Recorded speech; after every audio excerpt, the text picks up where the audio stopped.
I still remember the sound of the door slamming behind me, my husband's voice, sharp and final, echoing in my chest. Get out! Don't come back until you've learned some respect. Respect. That word cut deeper than the cold air outside. Respect for what? For lies? For his son's poisonous whispers? For the boy he swore was just misunderstood, but who was the root of every crack in our marriage? That night, standing on the curb with my suitcase, I made a vow. I would not cry. Not for him, not for the home I built, not for the betrayal of a man too blind to see the truth. I met him 10 years ago, when trust still meant something to me. He was solid, dependable, a widower raising a son alone. I admired the strength it must have taken. I poured myself into their lives, trying to stitch something whole out of their grief. For years, I convinced myself we were happy. But happiness has a way of hiding rot, and that rot had a name: Ethan, his son. At first, Ethan tolerated me. Cold politeness, short answers. I thought time would thaw him. Instead, time sharpened him. He knew exactly when to plant doubts, when to smirk at my husband in ways that made me look guilty. A missing receipt, a fabricated text, a look held just a second too long with a stranger at the grocery store. And my husband, whom I trusted with every part of me, listened to him, believed him. The night he threw me out, Ethan was standing at the top of the stairs, a shadow with a grin. He watched as his father exiled me, and I swear I saw victory in his eyes. That was the night I stopped being their victim. In the weeks that followed, I disappeared. Not into despair, but into planning. I moved in silence, like smoke curling under a door. My husband thought I'd come crawling back, broken, apologetic. Ethan thought he'd won. Neither knew the woman they had pushed out. I hired a lawyer. I traced accounts, assets, every thread of financial fabric we'd woven together. I kept receipts, emails, proof of every sacrifice I'd made for that house, that marriage. And I built my case quietly, meticulously, while their household festered in false triumph. 3 weeks later, he called me. His voice was calmer this time, smug even. "Have you reflected? Are you ready to come home?" I almost laughed.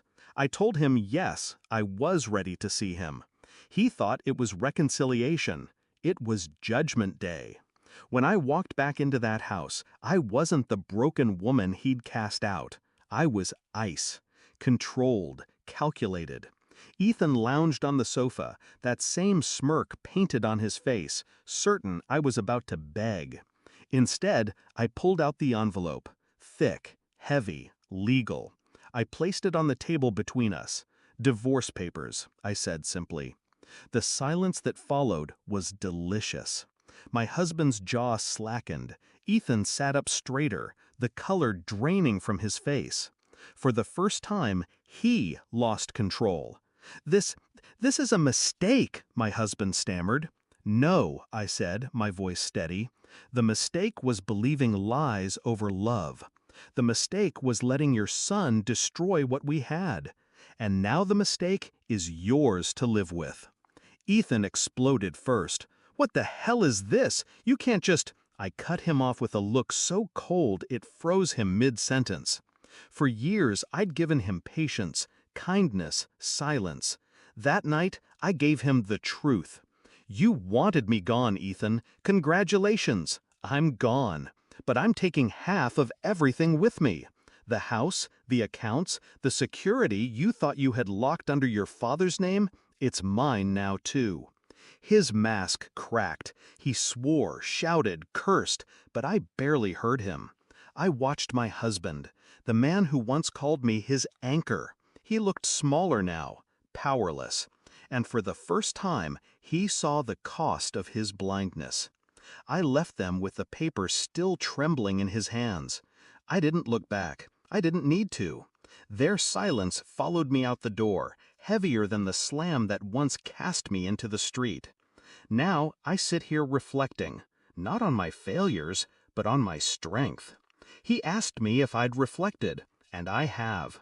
I reflected on how trust can be weaponized, how lies can masquerade as truth, and how silence, when wielded carefully, can be the sharpest blade. I didn't scream, I didn't fight, I simply vanished, prepared and returned with precision. Not my husband, not his son, not their chaos.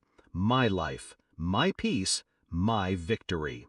And as for Ethan, he'll have to live with the knowledge that his little game didn't just drive me out, it destroyed the only stability he had left. Poetic justice, delivered quietly. Because in the end, I didn't need revenge to be loud. I only needed it to be final.